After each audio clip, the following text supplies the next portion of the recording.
This is baseball, Major League Baseball. And this is Mel Allen saying, get set for baseball personalities.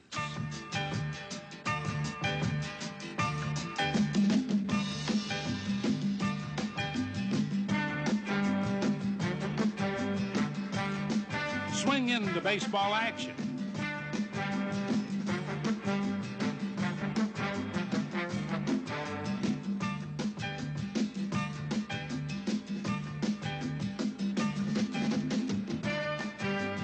Catch on to the excitement of another big week in baseball.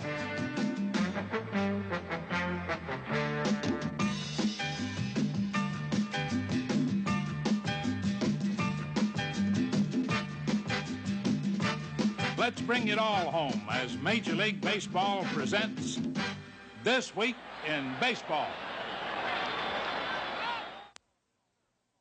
Sir, we all know Mobil 1 is the oil that saves you gas. Give me another good reason to buy it. Well, it lasts. And lasts. How long will Mobil 1 last? We drove it 15,000 miles without an oil change. And after all that, found Mobil 1 still protects as well as new ordinary oil. And lasts. And lasts. Mobil 1, the oil that saves you gas, saves you oil changes. I'm Kathy Davis, model. I'm Jan Jordan, actress. I'm Debbie Shelton, Miss USA 1970. I'm Mickey Mantle, executive. Mickey's very successful. And he looks it. He uses a natural conditioner every day. Brill cream, regular or anti-dandruff. So his hair looks healthy, alive. Naturally terrific. Tell him, Mick. Brill cream, a little dab will do ya. For men who use their heads about their hair. Hello there, everybody. This is Mel Allen. And here are the defending American League champion New York Yankees going up against the Red Sox of Boston in a classic rivalry. You know, ever since I can remember, New York and Boston fans have said the season doesn't start till the Sox and Yankees meet. Last week, the red-hot Red Sox came to Yankee Stadium and got right down to business by beating the Yankees in their first meeting. Fact is, as soon as someone yells play ball, these two teams always get down to business fast. Take the next game they played. Rick Burleson jumps on Ken Holtzman's first pitch of the game for a leadoff double.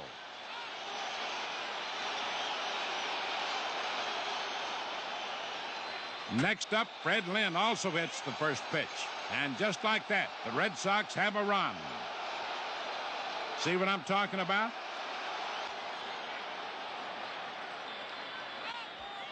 Designated hitter Jim Rice knows this is serious business. His single to right field sends Lynn to third and sets up the second run of the inning. Starter Ken Holtzman doesn't know what hit him.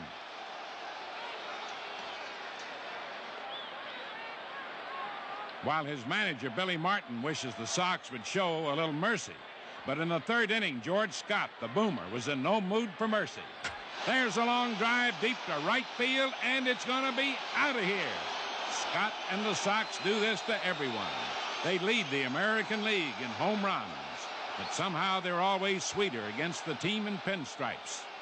And when it came time for a seventh inning stretch, Boston led 5-2. The stadium crowd grows impatient. They want their team to start really playing ball. The Bronx Bombers get the message. Defending home run champ Greg Nettles leads off the seventh with one of his specialties. And it's over the fence for a home run. The crowd liked that. And Carlos May liked it so much, he decided to try it. It's deep to right field. It's going, it's gone. That makes it 5-4. The Yanks on the march. But the Sox didn't heed the distress signal. Louis Tiant was left in. And after Bucky Dent singled, Willie Randolph lays down a sacrifice, and he almost beats it out. Now it's Boston's turn to worry. Mickey Rivers rips one to left. Dent rounds third and stumbles. But Carl Yastrzemski didn't see it. He fires to second, but it's too late to catch Rivers. And quicker than you can say Mick, say Thurm, as Thurman Munson rings the register with a line drive base hit that sends Rivers scampering home. That puts the Yankees on top 6-5, and that's how the game ended. Thurman Munson would like to catch his breath, but these two teams allow little room to breathe. Last Monday night up at Fenway Park, the Yankees were holding a slim 5-4 lead, bottom of the ninth. Denny Doyle lines a hit to center. Mickey Rivers charges the ball. Butch Hobson wants to score the tying run. Watch, look out. How about that? That gave the Yankees another victory. But Munson can tell you they don't come easy. He wants to know when will any of this end, but he could probably guess the answer. The Red Sox won the next game, evening everything between these two old rivals. And the way things are going, looks like it'll take all summer to settle the issue. While the Yanks and Red Sox kept climbing over each other, an old nemesis was climbing also, the Baltimore Orioles. The Orioles lost 3 superstars this winter, but that hasn't stopped them from climbing all the way to first place in the American League East. Last weekend, the Orioles battled the Western Division leaders, the Minnesota Twins. Lyman Bostock and the Twins have been winning ball games with their bats. The Orioles, last in the league in runs scored, used their bats also, although not quite as intimidating.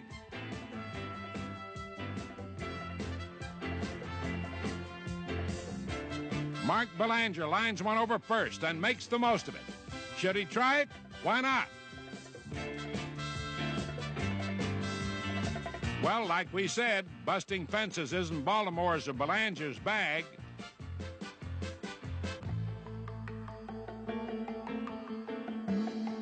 But this is.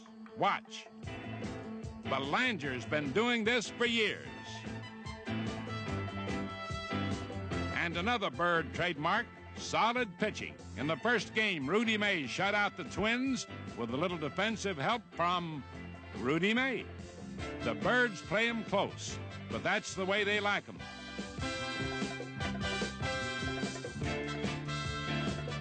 Out at first. The next day, Jim Palmer held the Twins to 1 run. That was his 7th win. No surprise from a 3-time Cy Young Award winner. The Birds are relaxed. Let the Red Sox and Yankees do the worrying. Baseball is fun. But in Sunday's game, the Orioles may have relaxed a little too much. Roy Smalley, not famed for his power, lifts one to deep left. Watch Pat Kelly go all the way back. Whoops! Where did he go? Now, that's something that can really discourage a guy. Kelly says, please just tell me this didn't happen. But it did, as all can plainly see. A home run for Smalley with an assist from Kelly.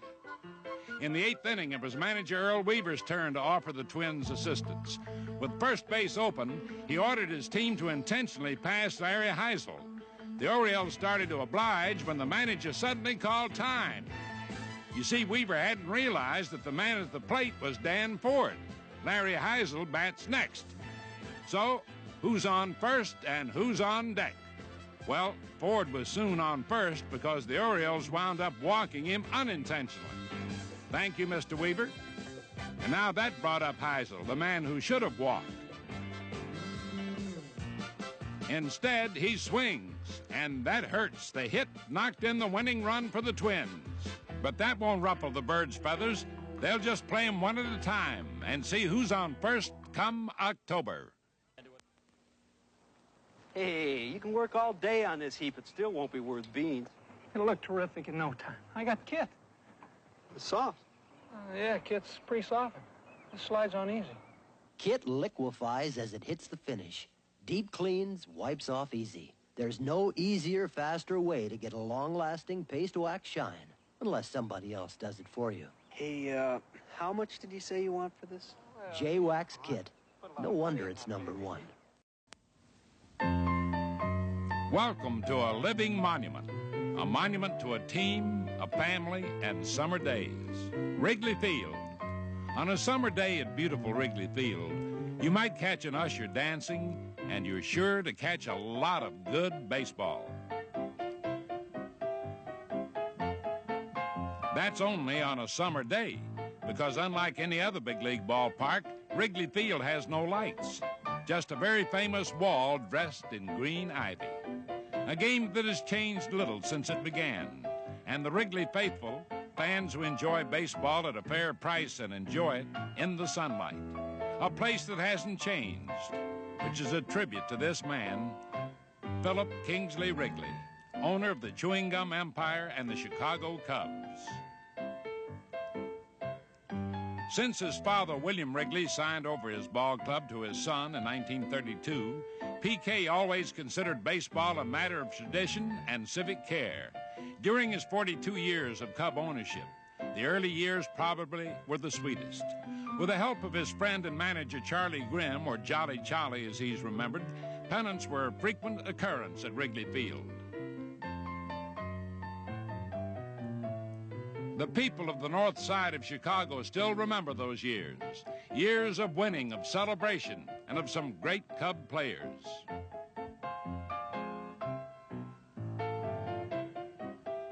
Catcher Gabby Hartnett, who once hit a homer at dusk to win a pennant. And Hack Wilson, who knocked in a record-breaking 190 runs one year. Second baseman Billy Herman, recently inducted into the Hall of Fame. These faces and many others are not forgotten, nor are the smiles shared by a town and its beloved team. But the last pennant came in 1945. Since that time, the Cubs have suffered baseball's longest drought without a flag, 32 years. All the same, P.K. Wrigley in Chicago's north side never really lost the sunshine, especially with Mr. Cub Ernie Banks around to spread his enthusiasm. In August of this year, Banks will be inducted in the Hall of Fame. Here's Ernie's 500th home run seen in this historical piece of film. To Banks, it came on a day like hundreds of others in his splendid career. Or, as he would say, on a beautiful day to play baseball at beautiful Wrigley Field. On April 12th of this year, P.K. Wrigley died at the age of 82. It's a loss to Chicago, a loss to baseball. It's a shame he couldn't live to see his Cubs right now. He may not have believed it, and some still can't believe it. The Cubs are sorry.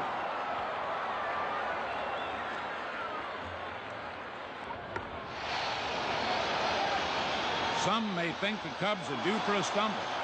Others will point out that so far they haven't dropped the ball very often. John Candelaria and the Pittsburgh Pirates found that out the hard way last week in Chicago. The Pirates came to Wrigley Field riding high in first place, but the Cubs shot them down. Home runs by Bobby Mercer and Manny Trio sent Candelaria down with his first loss of the season, as the Cubs won the first game of the series and edged closer to first place in the National League East. In the second game, Willie Stargell and the Pirates fell victims again. Stargell booms one to left. Bobby Mercer tries a leaping catch but can't get it. Stargell round second, steams for third. But Mercer says, "Hey, man, what's the rush?" The ball's lost in the ivy. And you know what? That's a ground rule double. That's one way to stop a runner, and here's another. Credit Ivan DeJesus, the little shortstop who came to Chicago in a trade with the Dodgers and has been brilliant all year. The play killed a Pirate rally and set the stage for a big Cub rally.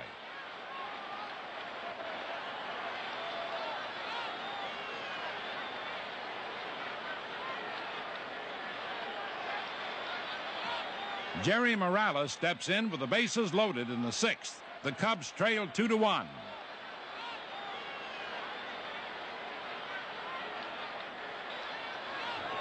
One swing and everybody's off. As Al Oliver chases the ball down, all three runners score easily. And now it's the Cubs who are in the driver's seat.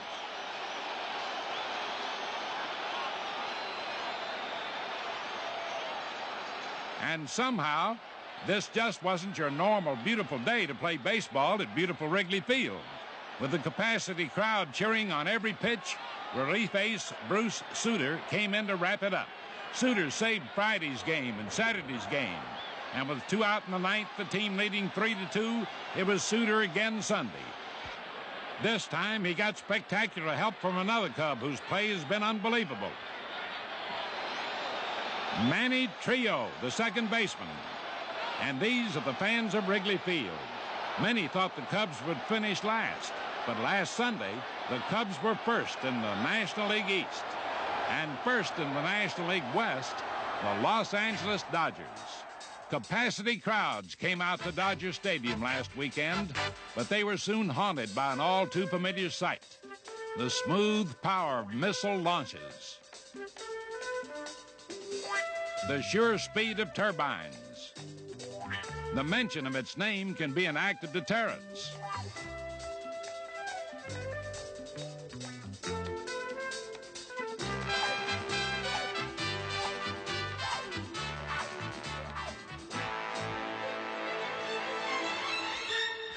It's the Big Red Machine, winner of 2 straight world championships and laying sights on a 3rd.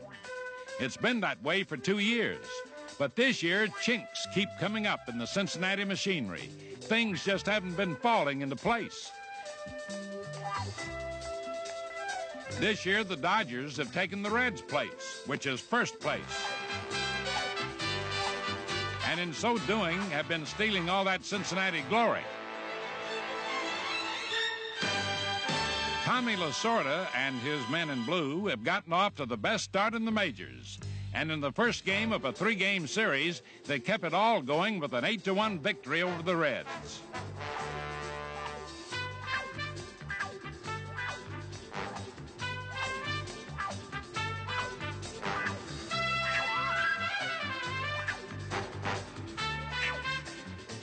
With the victory upping their lead over the Reds to 13.5 games, record crowds turned out over the weekend to see how much further the Dodgers could push that lead.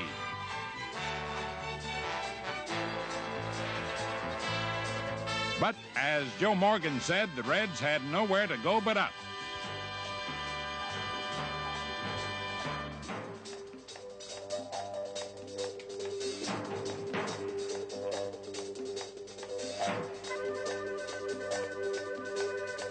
And up they went, starting Saturday. George Foster drove one to left, and Dusty Baker didn't get it. Ron Say drove one to center. And Cesar Geronimo did.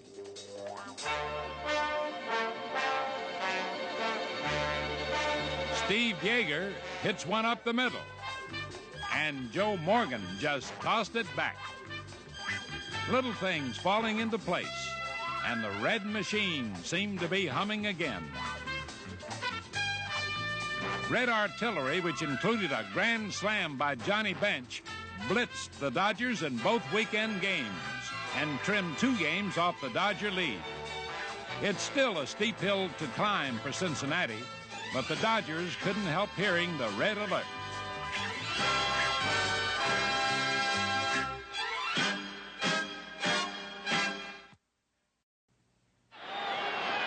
They say no news is good news, but here's some great news. The bird is back. At Tiger Stadium, Mark Fidrich came back from a knee operation last week, and a flock of 44,000 bird watchers were there. The bird was at the top of his act, smoothing out the mound and pitching great baseball. Unfortunately, his teammates didn't rise to the occasion. Ron LaFleur misjudged a fly ball, which set up Seattle's first run. And Tito Fuentes booted another grounder, which led in the second run. The Mariners beat the Birds 2-1. The loss may have been bad news to Fidrich, but his return is great news to the Tigers and bird lovers everywhere. So spread the word, the bird is back. Just like law or politics, baseball is often a matter of interpretation. That's why umpires and managers enjoy holding so many conversations.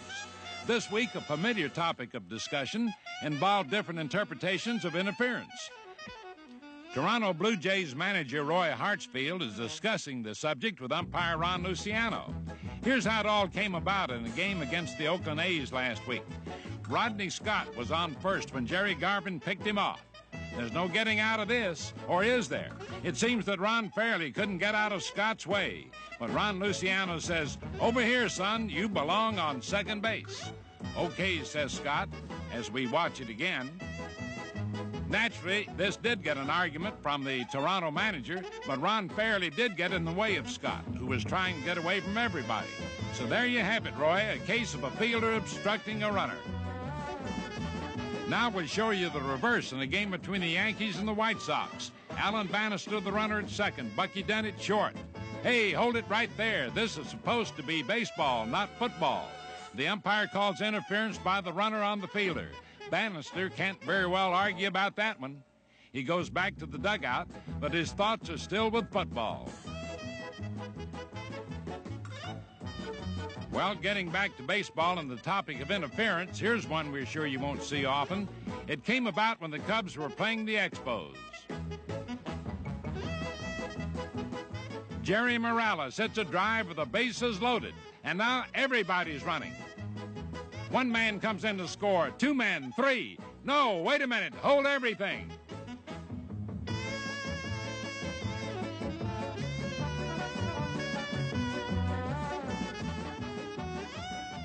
What happened? Well, the runner is out, and now we'll tell you why.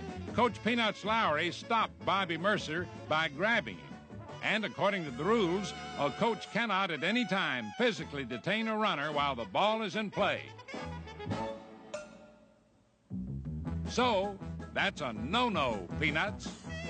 A little later, manager Herman Franks is still trying to explain the facts of life to Peanuts. That's the way you do it. You don't just grab the guy. Take me out to the ball game.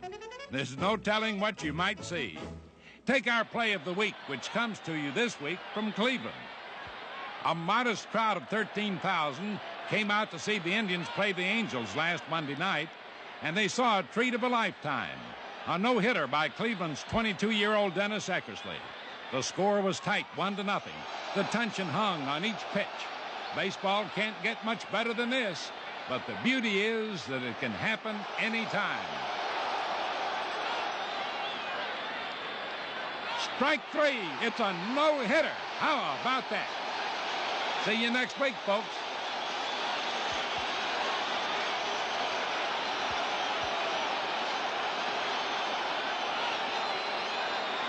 A fee paid and promotional consideration provided by Canada Dry. Next party, mix with the best. Canada Dry Club Soda, Tonic Water, and Ginger Ale. Canada Dry Mixers, famous for quality.